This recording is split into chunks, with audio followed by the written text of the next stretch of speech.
அவர் ஆலோசனை கொடுத்தாருன்னா எத்தனை அருமையாக இருக்கும், எத்தனை அற்புதமாக இருக்கும், எத்தனை அதிசயமாக இருக்கும், எத்தனை மீட்பாக இருக்கும், எத்தனை விடுதலையாக இருக்கும், எத்தனை அடைக்கலமாக இருக்கும் அவர் ஆலோசனை.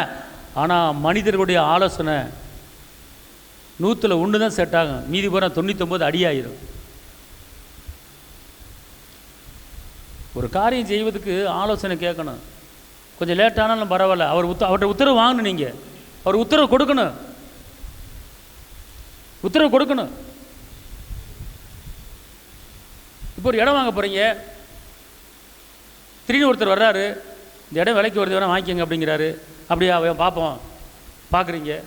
ஆண்டவரே நமக்கு சித்தமானா இதை வாங்கிறதுக்கு எனக்கு கிருபை செய்யுங்க. அங்கேயே கால் வச்சிடணும், அந்த இடத்துல கால் வச்சு, ஆண்டவரே இந்த இடத்த வாங்குவதுக்கு உமக்கு சித்தமானா இதை வாங்குவதுக்கு உண்டான சூழ்நிலைகளை எனக்கு நீங்கள் உருவாக்கி தாங்க, உங்களுடைய கரத்தில் வைக்கிறேன், நீங்கள் சொன்னால் வாங்குறேன், இல்லைன்னா இல்லை ஆண்டவரே அப்படி ஒரு வார்த்தையை அந்த இடத்துல போட்டு வந்துடுங்க.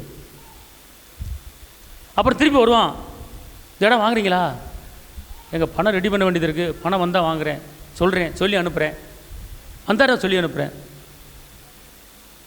அப்புறம் திருப்பி 2வது டக்குன்னு உங்களுக்கு தெரிஞ்சவங்க வந்தவங்க போனவங்க, அந்த இடம் வருது, நீ வாங்கிக்க, என்கிட்ட பணம் சும்மா தான் இருக்குது, நீ பையை கொடுக்கும்போது கொடு அப்படின்னு ஒரு சூழ்நிலை ஆட்டோமேட்டிக்காக வருது. ஆட்டோமேட்டிக்காக அதை தேடி வருது. அப்போ நினச்சிக்கணும், ஓ கர்த்தருக்கு சித்தம் இருக்கிறது. அதுக்காண்டி கர்த்தரை வந்து கடனை வாங்கி வட்டிக்கு வாங்கன்னு சொல்ல மாட்டார். உன்னை வட்டிக்கு வாங்காமல் கடன் வாங்காமல் உனக்கு ஈஸியாக யோபுக்கு வந்தது போல் அவர் கொடுக்கும்படி கர்த்தர் செய்வார். அதுதான் கர்த்தர் சித்தம், கர்த்தர் திட்டம், அதான் கர்த்தர் வாக்கியம் பண்ணுகிறார், அதான் அவருடைய ஆலோசனை. இதுதான் கர்த்தருடைய ஆலோசனை. ஆனால் இது கொஞ்சம் டைம் பிடிக்கும், ஒரு 3 மாதம் ஆகும். அதுவரை பொறுத்திருக்கணும், அதுவரை காத்திருக்கணும், அவற்றிருந்து ரேமாவர்த்தை வரணும்.